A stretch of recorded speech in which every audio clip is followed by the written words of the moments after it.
Hey guys, it's Ryan Sanders here with DP4 Racing here for round number 3 of the 2021 Kenda DP4 Racing Championship presented by Method Race Fields.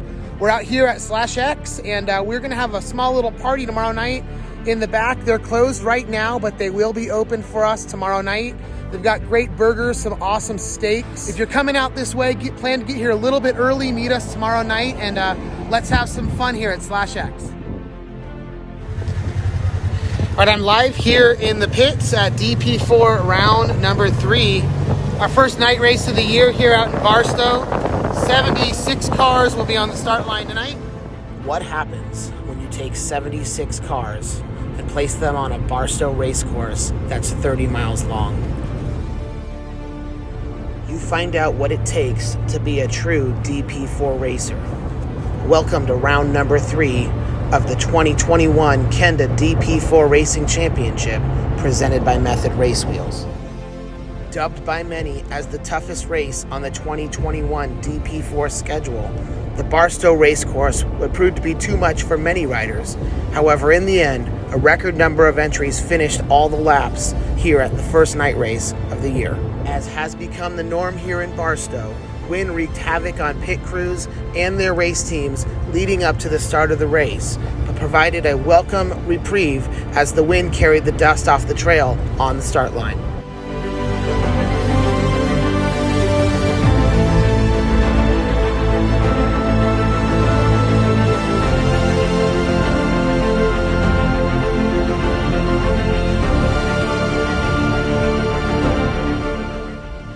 At our JE Piston start line, where in just a few short hours, riders will start side by side, taking off one by one into the Barstow, California desert.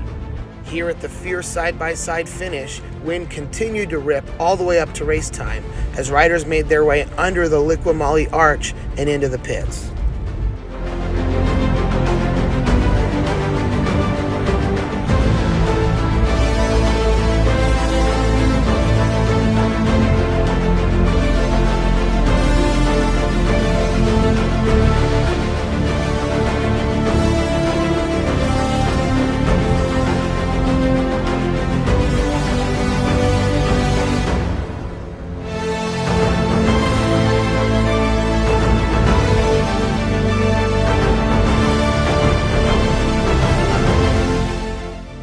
With entries from virtually every major side-by-side manufacturer, round number 3 saw a colorful start line with Yamahas, Hondas, Kawasaki's, Polaris, and Can-Ams taking to the racecourse. The sun had set midway through lap number 1, and early on, it was Larry Heidler and Caden Wells who looked to be favorites here in Barstow. Starting from later in the pack, the Can-Am of Chris Blaze would make his way near the front on adjusted time before physically taking over the lead midway through lap 2. Following reflectors through the night, our stock class saw some excitement as it came down to the finish line as Gary Sewell edged out John Conley for first place on lap number 5.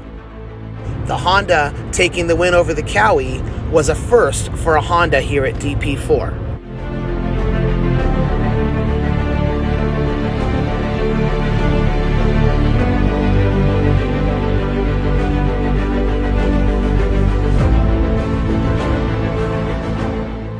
Here's Dave Levinson from Team Nevada.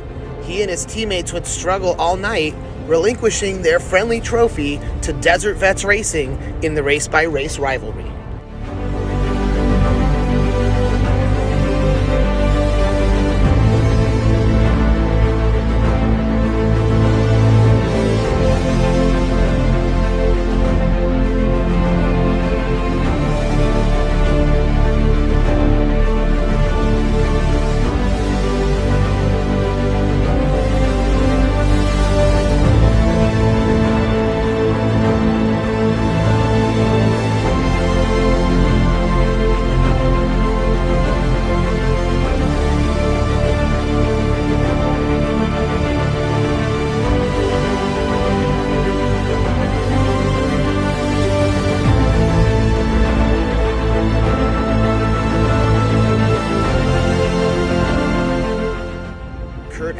day would end early, as would the Kelly brothers and DP4 regular Chad Wadsworth.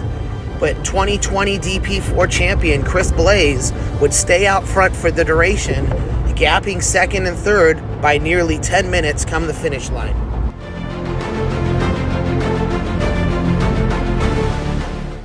In our largest class of the night, Stephen George would lead wire to wire in Production 1000 Turbo, recording fastest laps on 4 of the 5 laps in the amateur class.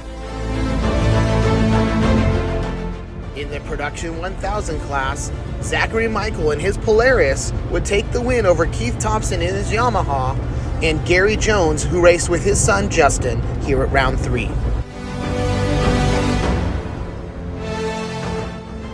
The only entry in our Production 900 class, Trevor DaCosta, would finish 2 laps and take the win here at round number 3, despite suffering belt and electrical issues. Out front and racing for our coveted DP4 watches, Chris Blaze would take the win for the 3rd time of the year here at round 3. Chris was closely followed by Larry Heidler, and here, as pictured, Braden Baker, where the 18-year-old would finish on an overall podium at DP4 for the first time. Josh Wakeland made his return to DP4 racing after 2 years out of the saddle, finishing first in naturally aspirated pro class, collecting $700 for his win.